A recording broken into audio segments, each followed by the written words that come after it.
안녕하십니까. 반갑습니다. 오늘로써 소설처럼 읽으면서 이해하는 회계는 마지막 강의가 되겠습니다. 오늘은 재무제표가 가져다주는 정보에 대해서 살펴보도록 하겠습니다. 저희가 재무제표에서 얻는 정보들은 한 약 5가지 정도가 됩니다. 일단 재무상태표에서 얻는 정보, 손익계산서에서 얻는 정보, 또 제조 원가명세서에서 얻는 정보들이 있습니다. 여기 이제 옆에 가로쳐 놓고서 뭐 성본 비용 명세표, 손익계산서 이윤표, 재무상태표, 자산 부채표라고 이렇게 별도로 제가 표시를 해놨는데, 요거는 무슨 얘기냐면 중국에서 쓰는 그 표현입니다. 저희는 제조원가 명세서라고 하는데 중국에서는 성본 비용 명세표라고 합니다. 이런 말을 써요. 성본이란 뜻이 뭐냐면 뭔가 하나를 이루려고 하는, 그것을 구성하는, 이루고 있는 비용이죠. 비용. 예, 그걸 얘기를 합니다. 그리고 손익계산서는 예를 들면 이윤표라고 합니다. 이윤표. 그 재무상태표는 자산부채표라고 하죠. 자산부채표. 오히려 확실하게 구별이 나옵니다. 우리가 뭐 자산은 부채 플러스 자본이라고 하는데, 뭘 하려면 자산부채 자본표 해야 되는데 그렇게 안 하고 자산부채표라고 하죠. 이렇게 이제 하고 있습니다. 그래서 중국에서 이런 표현을 쓴다는 걸 잠깐 말씀을 드렸던 이유는, 요즘은 중국하고 많이 거래도 하고 그러니까 뭐 알고 계시는 게 좋을 것 같아서 한번 말씀을 드렸습니다. 자, 이 재무상태표를 한번 보겠습니다. 자산에 유동자산, 뭐 당좌자산, 현금 및 등감을 쭉 해서 재고자산, 고정자산, 뭐 이런 것들이 있는데, 이제 이런 부분에 대한 것들은 대충 이제 아시겠죠. 대변의 이제 부채는 뭐 부채, 유동부채와 고정부채, 자본은 자본금, 그리고 이제 이익잉여금, 뭐 장사에서 벌어들였던 이 누적 잉여금이죠. 이익금들, 이런 거에서 자산은 부채 플러스 자본이라는 거 말씀드렸고, 이것을 구성하는 것이 재무상태표다. 자, 이 재무상태표에서 우리가 알 수 있는 것들은 제가 이제 유동성과 안전성이라고 말씀을 드렸습니다. 안전성, 안정하다, 뭐 안전하다, 뭐 그렇게 얘기를 할 수 있습니다. 여기 내용을 보게 되면 유동성은, 안전성은 보면 이 재무상태표는 제가 말씀드린 재산이라고 그랬잖아요. 다 돈입니다. 돈과 빚과 부채에 관계된 내용이에요. 그러다 보면 좀 예적금 명세서라든가 고정자산이라든가, 또 예를 들면 자산관리 대장도 이제 별도로 갖고 있어야 되고, 뭐 이런 것들. 그래서 내 돈이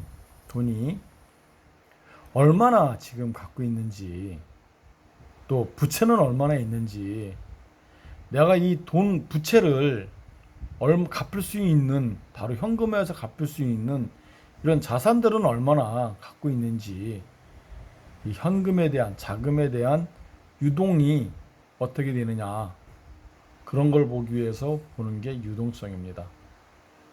그리고 이 안정성이나 자산이라고 그랬죠. 이쪽에 나오는 투자자산, 유형자산, 이런 것들이에요. 고정자산에 들어가는 부분들, 이런 것들에게 얼만큼 배분이 되어 있는지, 그 회사의 자산의 건전성은 어떻게 되어 있는지를 보는 겁니다. 그래서 자산의 분배, 또 재무에 대한 건전성을 보는 것들을 우리가 재무상태표에서 알 수가 있습니다. 예를 든다면 부채가 100원이에요. 100원. 근데 여기 현금하고 할 수 있는 부분들이 20원밖에 없어요. 재고자산하고. 나머지 80원이 다 이쪽에 있다고 그러면 유동성은 어떨까요? 유동성 안 좋죠. 이쪽이 유동성인데, 유동자산에 간 것들. 이 빚을 100원을 갚으려면 얘 20원 갖고서 바로 갚아도 80원이 모자르잖아요. 얘를 팔아야 되는데, 얘는 뭐 얼마에 팔지를 사실 모르지 않습니까? 예, 그래서 이쪽보다는 이쪽이 좀 많이 있어야 되는 거고, 또 이쪽에 둔 부분도 적절하게 배정이 돼서 배분이 돼 있어야 된다는 얘기입니다. 예, 그래서 유동성과 안전성에 대한 것들을 볼 수 있는 것이 재무상태표에서 확인할 수가 있습니다.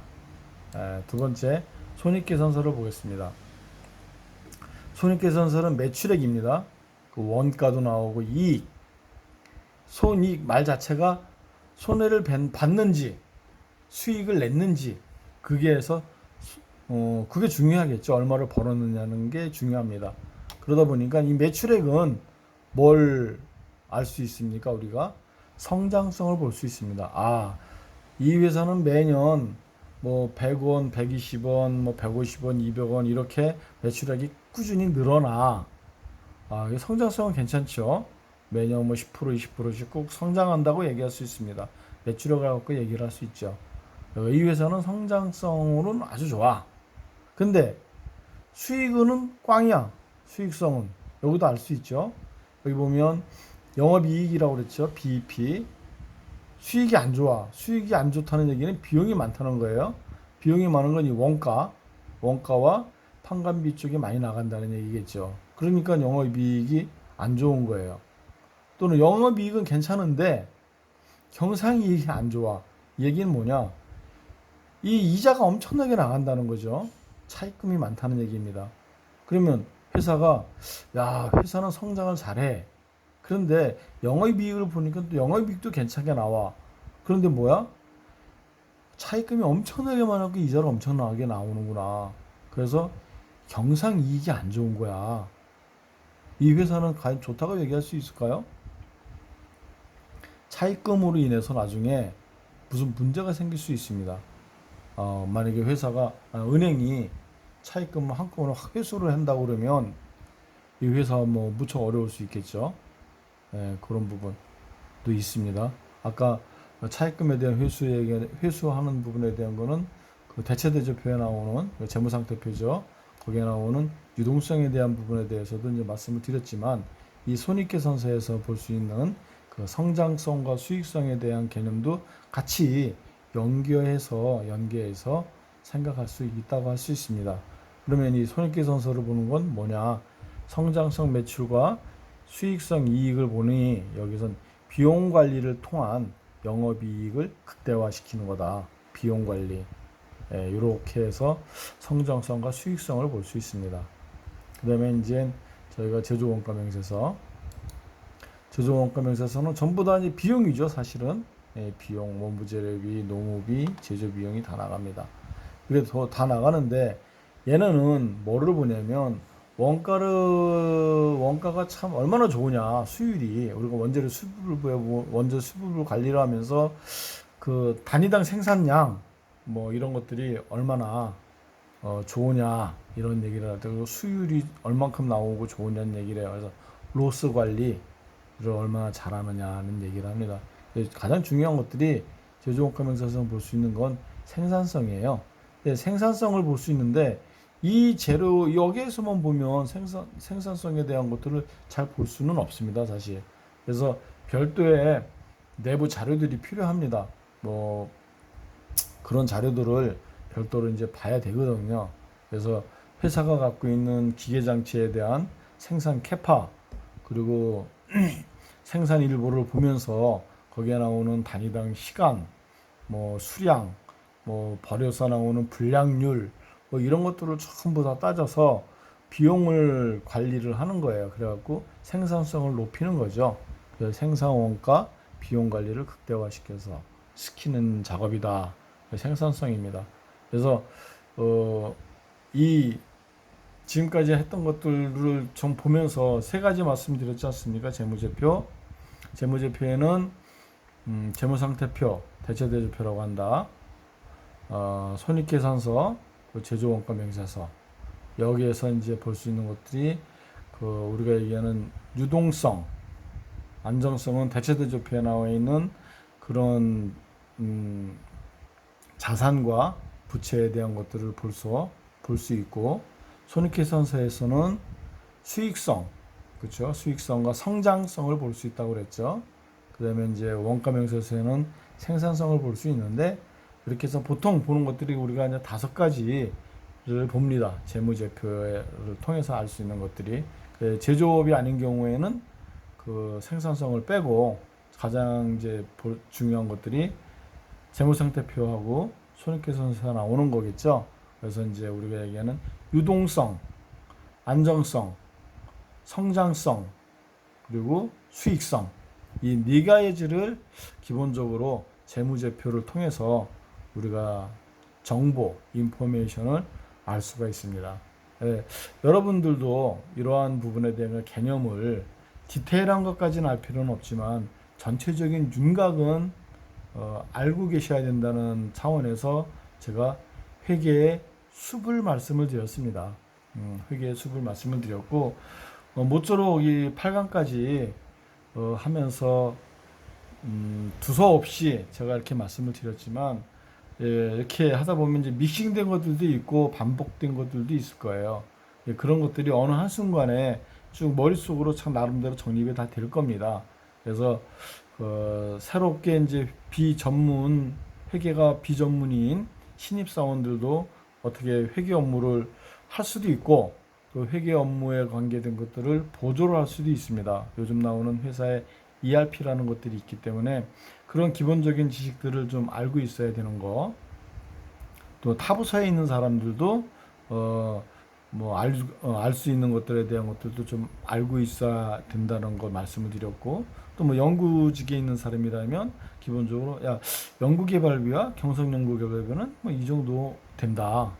그리고 우리 회사가 뭐 토지가 많다. 뭐 이렇다면은 재평가를 해가 되면 뭐 나중에 이제 어떻게 될 수 있는 부분들도 있구나. 뭐 이런 것들. CEO께서는 또는 1인 창업하시는 분들에 대해서는 밑에 있는 부서 직원들이 하는 업무에 대한 용어 이런 것들을 반복해서 듣고 그게 무슨 말을 하는지에 대한 것들을 대충 윤곽은 알고 가셨으면 하는 뜻에서 제가 이걸 준비를 했습니다.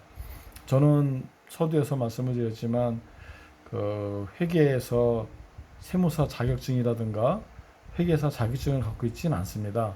그래서 지금까지 직장 생활을 하면서 회계 정말 못했었어요. 하고 싶지도 않았고. 근데 어느 날 이렇게 하다가 보니까 이게 쭉 한번 내 나름대로 경험을 통해서 정리가 되더라고요. 그래서 그런 부분들을 갖고 신입사원들이나 저처럼 회계에 참 알레르기가 많은 사람들, 이런 사람들을 위해서 준비를 해봤습니다.